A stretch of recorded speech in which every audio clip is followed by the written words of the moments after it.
Welcome to the Past 10 podcast, an audio nonfiction journal from Broads and Books Productions, where we ask contributors the same question: where were you on this date 10 years ago?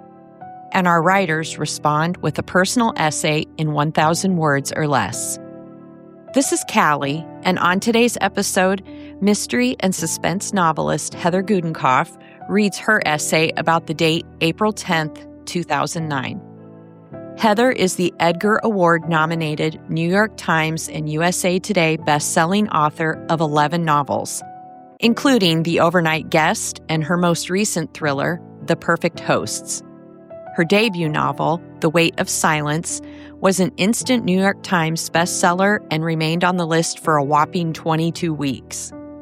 She lives in Iowa with her family and her adorable dog, Lolo, and is, in my opinion, one of the kindest and most generous authors around. Heather's essay was one of the first I solicited when I joined the Past 10 editorial team back in 2019, and that date turned out to be right in the middle of some big stuff in Heather's life, both personally and professionally. In her essay, she writes about hard times both honestly but also hopefully, which is why I loved it so much. We selected Heather's essay to launch our podcast because it unexpectedly sent an important series of events in motion for the Past 10 Journal itself. After Heather wrote her essay, she shared it with her longtime literary agent, the lovely Marianne Marola, and told Marianne about how moving the experience was for her to revisit this time in her life. Marianne, in turn, loved the essay and concept of the journal so much that she contacted Donald Quist, our creative and executive editor, suggested we turn the journal into a book, and gave us early advice on how to structure it. And here we are today, with a thriving journal, a print anthology, and now a podcast. Heather, we've declared, is the fairy godmother of the Past 10. And now, please enjoy my dear friend Heather's heartfelt essay titled, I Am Struck by How Upbeat I Sound.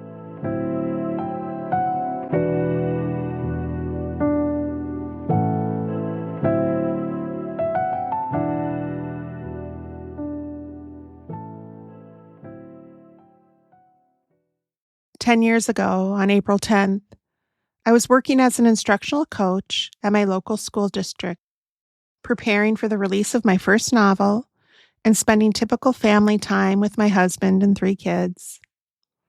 That spring, my 13-year-old son had been complaining of some pain in his leg.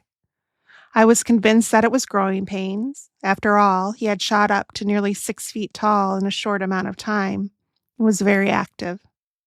Take an aspirin, I said. Still, the swelling and pain continued, and I took Alex to the doctor. This isn't good, the doctor said after taking x-rays. This isn't good at all. He placed the x-ray on the light board, and even to my non-medical eye, I could see there was a large mass just above his left knee. Within days, Alex was admitted to the University of Iowa Children's Hospital, had a biopsy, a port implanted, and began chemotherapy for bone cancer. I sent an email update to friends and family the week of April 12th. Everyone, Alex is still in Iowa City as of this evening, going on 2 weeks now. His counts are good and his fevers are down, but he's been in quite a bit of pain and his leg seems to be more swollen. Because of this, the doctors decided to do another MRI on Friday night, and we learned today that while parts of the tumor are dying, it seems to be growing also. We will find out tomorrow if Alex will be able to come home or if they will start his second round of chemo right away. I have mixed feelings on this. I think it will do him a world of good to be in his own bed for a few days, but I also want to get going with the chemo and let it do its job. Alex continues to amaze us. We are so proud of his strength. Despite the pain, boredom, and ever-changing discharge dates, he is hanging in there. The doctors gave Alex a pass to get out of the hospital for a few hours, so he and Scott were able to go out for lunch today. Thank you for all the prayers and positive thoughts being sent our way. The support that everyone is giving us reminds us of the beautiful blessings that can come in the midst of a very terrible thing. Yours, Heather. When I reread the email, I'm struck by how upbeat I sound, when really, I was absolutely terrified. Fortunately, we had an amazing support system of family and friends who were there for us every single step of the way.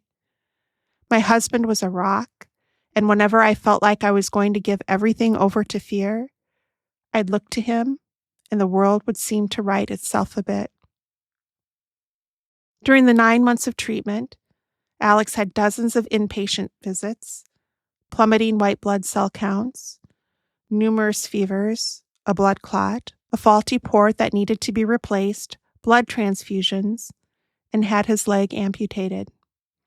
He had to learn how to walk again and to face a new reality as a cancer survivor and amputee. As a family, we learned to navigate a new normal. Cancer impacts the entire family, and the siblings of those with cancer have a unique set of challenges.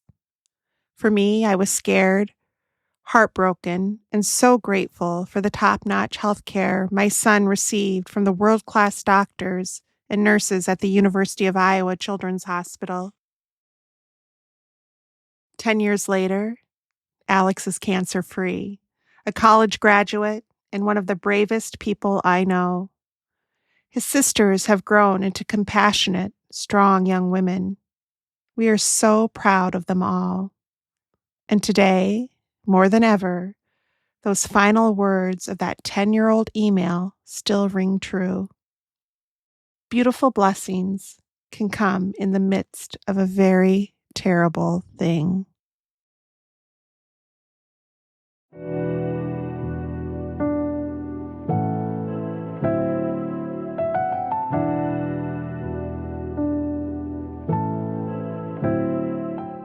The Past 10 podcast invites you to tell your story. Find full submission details in the show notes. Thanks for listening.